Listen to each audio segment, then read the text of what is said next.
Hey friends, welcome back to Random Gleanings. He's Jesse, I'm Chris. Jesse, it's almost December. Just about. So year end, starting to think about 2023 here. How you feeling? You know, I'm ready to put this year in the books. There's no question about that. It's been a tough one. But, you know, I think that there's some interesting things to consider just before year end, quite honestly. Right. A new friend of ours, a guy named Warren Pies with 314 Research, put out a tweet here recently, first slide. General rules to remember as a matter of caution, right, when we're thinking about equity money. Right. First note, he says, is equities bottom after a recession has begun, generally 3 to 6 months. Now, I'm going to start there. I think it's been said, I won't be the first person to say this. This anticipation of recession will have been maybe the most anticipated recession in all of history, right?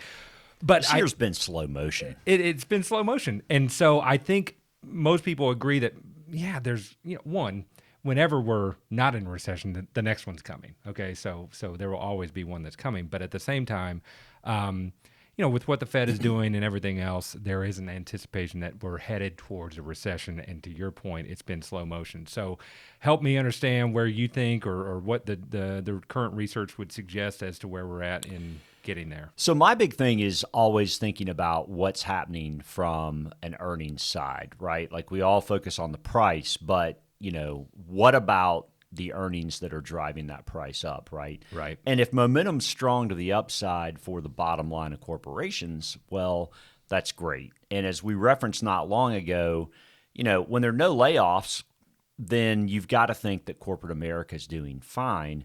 But now you're starting to hear about layoffs. Right. And so that must mean that earnings are in jeopardy, or they wouldn't get rid of those people that they've been so concerned about keeping as we've gone through the last 12 months or so. So next slide. Earnings growth is approaching really 0% pretty quickly. Year over year, yeah. Yeah, I mean, if you look at the trend for earnings, it's not very good right this moment. So the question is, what do you want to pay for that? Do you want to pay for stagnant growth? Do you want to pay up for stagnant growth? Or when you start to get to zero, do you start to fall? That's the question, right? Right. So one of the things we think about from like a quantitative standpoint in managing money for our families, our clients. Mm-hmm. So, one of the things we talk a lot about is when, risk-free assets are returning effectively zero. And by the way, risk-free assets are not returning zero anymore. They're returning more around 3.5%, 4%, somewhere in that neck of the woods. So talk to us about that. But when you start to get, stocks are supposed to go up, right? So if stocks are up 10, 12, 15%. For the risk that you're taking, yes, you would expect that you're going to get an outsized return. Yeah. So when you think about that risk-free rate, let's just say it's zero, and your one-year stock returns go from plus 15 to zero. Right. Well, that's how you get to negative, right? You have to go through zero to get to negative. Right. Okay.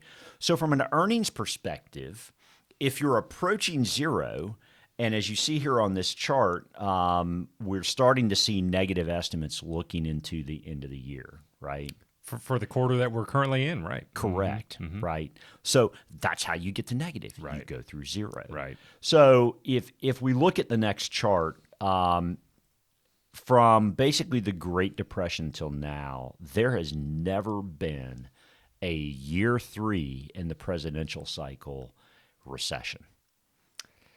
It feels like we're maybe going to give that a test this go round. As the good old boy says, you're about to find out. It's really an interesting question. So if we go back to the 314 side of things, equities bottom after the Fed is done hiking. Okay, well, the question is the Fed done hiking? Jay Powell does not appear to be in a great mood. You got a great meme. And it is a great meme. It's not entirely true. I mean, we've been hiking at 0.75%, right? And it sounds like we're probably going towards 50 basis points. But, I mean, these hikes are really pretty unprecedented in terms of the continued, again, is hiking less accommodating? No. No, especially it's when tightening. it's like 6 months behind is kind of the expectation as to what Correct. these hikes are doing to the economy. You've got a lag. Um, it So is slowing down the hikes, but it is not. It is not reversing course by any that's an means. excellent point. Okay, so what's actually economically baked in right now my if point. we're 6 months in? So the first hike was in March at 50 basis points, and then I think the second hike was in May at 75. Right. So okay, You've got a so buck and a you're quarter. a buck and a quarter Right.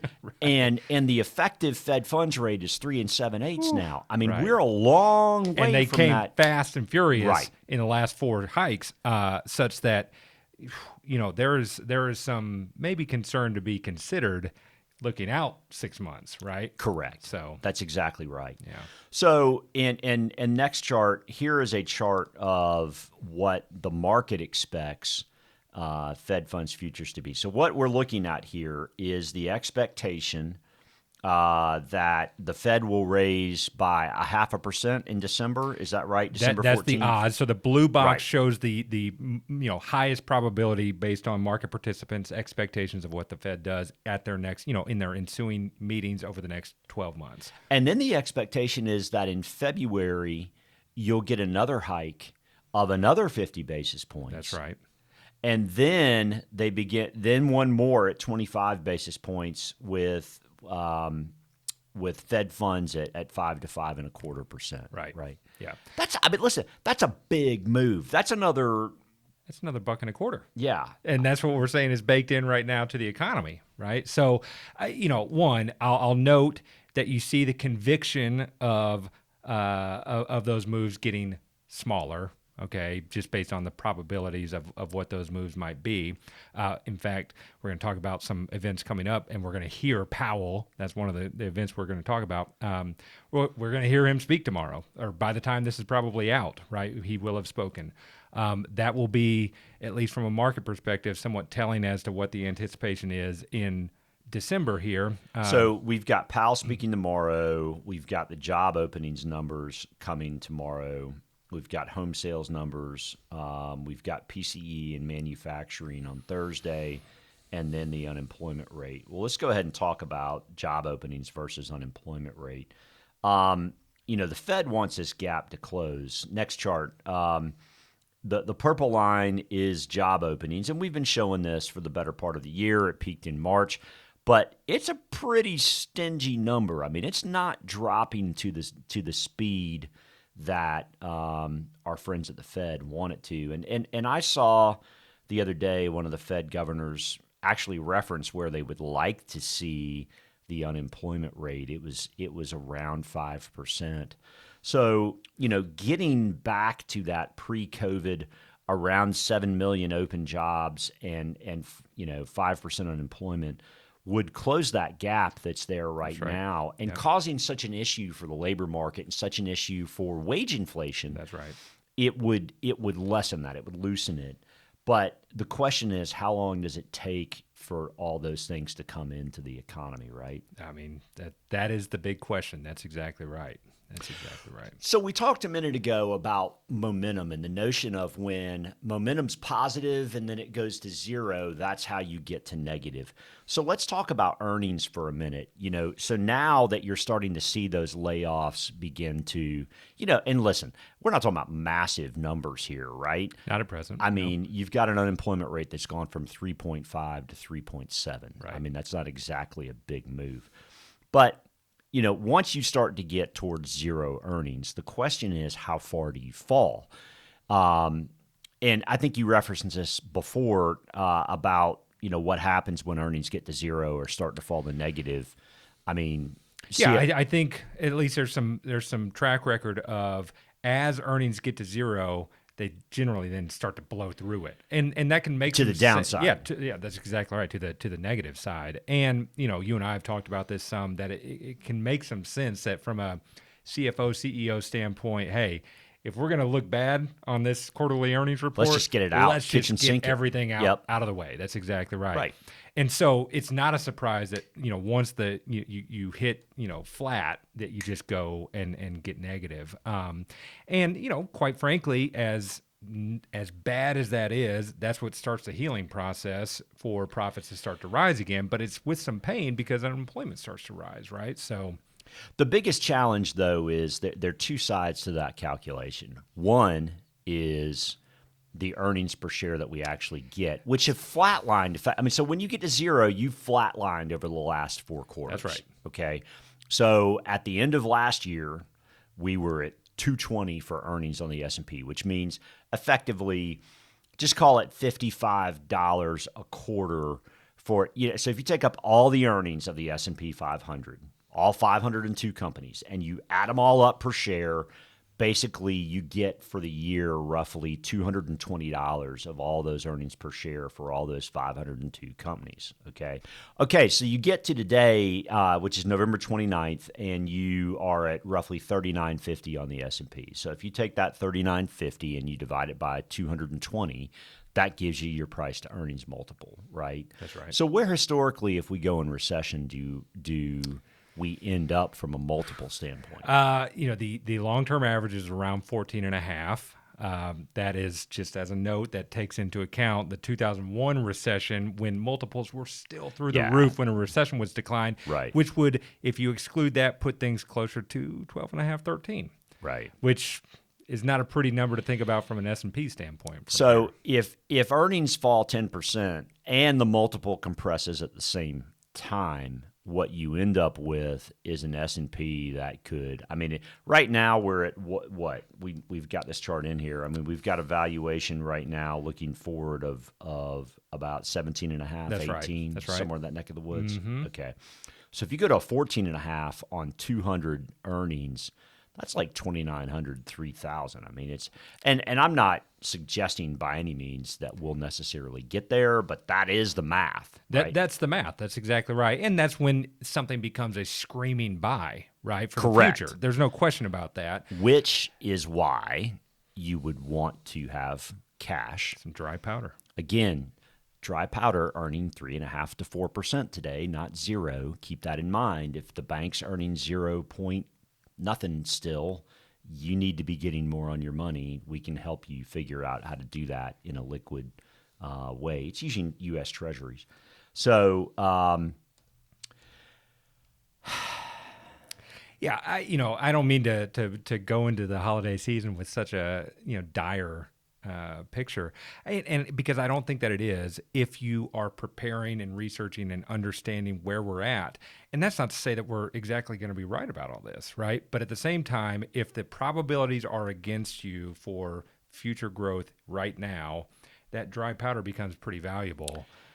So, just a quick editorial comment, friends. We do manage money for our individual clients and families, and we do approach things on a bit of a tactical basis. So we have had cash, in safe, very short-term stuff for some time for our clients, and it's helped this year, which has been good.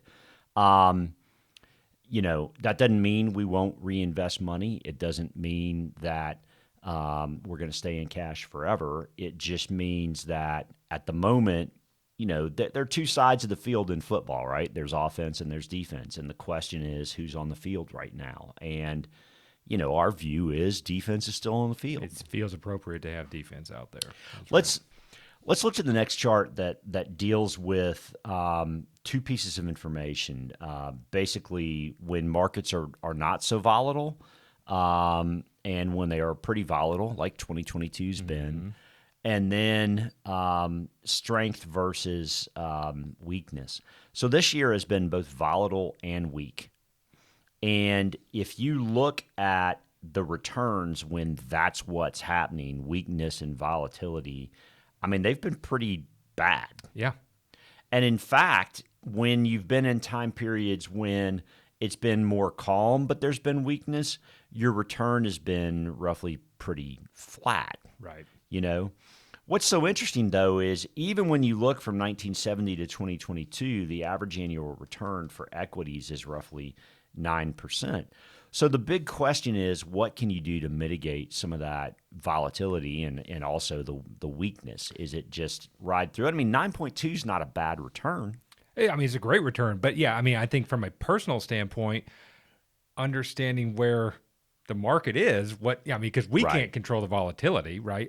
Of what's going on in the markets, but what we can help to do is understand where the markets are and then position ourselves for the best, opportunity. Well, having perspective on multiples, having perspective on forward guidance, having perspective on how stocks have reacted when compared to bonds when rates have gone up as much as they have this year. I can tell you, I mean, we're entering a place where stocks have had headwinds when rates got to where they are right now. Yeah, and again, that's the challenge. We're eager to put 22 behind us, but there's still some cautionary signals as we look to 23. Seems like there's some wood to chop yet. Yeah, that's for sure. That's for sure. Well, have you got anything else for the good of the cause? We'll be talking weekly about this, but if the question is, are we to the point of all clear? My personal answer would be not yet. Yeah, I think we're the yellow light goes to red, right? in the stops in the traffic lights. So, yeah, I think we're certainly on a cautionary, bent right now, and want to preserve capital. We reference less bad equals good quite a bit over the last couple months, and that is true. But as we look at earnings becoming more of an issue, it becomes harder for the Fed not to do some damage. And we're now at a point where you are starting to see unemployment particularly be an issue. Yep. So that's my first sign that earnings, could be more of a challenge. So anyway, that's all I got. Yeah, I got nothing. Well, let me say I want to wish a happy birthday to my two sons, Moxley and Tobin, 14 and 8. It's hard to believe how fast time goes. So just a reminder to plan, which we can help you with. So make sure that they watch these so that they're well planned for the future, and hopefully they'll watch all the way through to the end. So good stuff. Thanks so much. We'll see y'all soon.